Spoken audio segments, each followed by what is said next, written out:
Eveniment editorial la Castelul Miclăușeni din Comuna Butea. În cursul zilei de ieri, unul dintre cei mai apreciați cetățeni din localitate a lansat un volum de poezie cu titlul Pe aripi de idei. Este vorba despre Nazarel Lucaci în vârstă de 81 de ani. Organizatorii au făcut tot posibilul ca rodul muncii sale să vadă lumina tiparului mai devreme decât era programat. Pentru mine, acest moment este ceva de asta.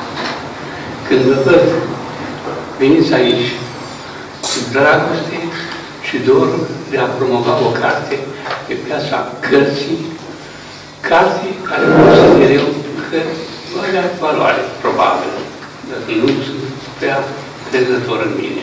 Cartea a apărut la editura Armonii Culturale din Arjur și a fost prefațată de Gheorghe Stroia, membru al Academiei Româno-Americane de Arte și Știință. În primul rând, așa cum am spus și în cadrul evenimentului propriu-zis, am fost foarte încântat să vin aici. Este pentru prima dată când calc pe aceste locuri. Într-adevăr, niște locuri deosebite, spectaculoase, locația care este foarte frumoasă.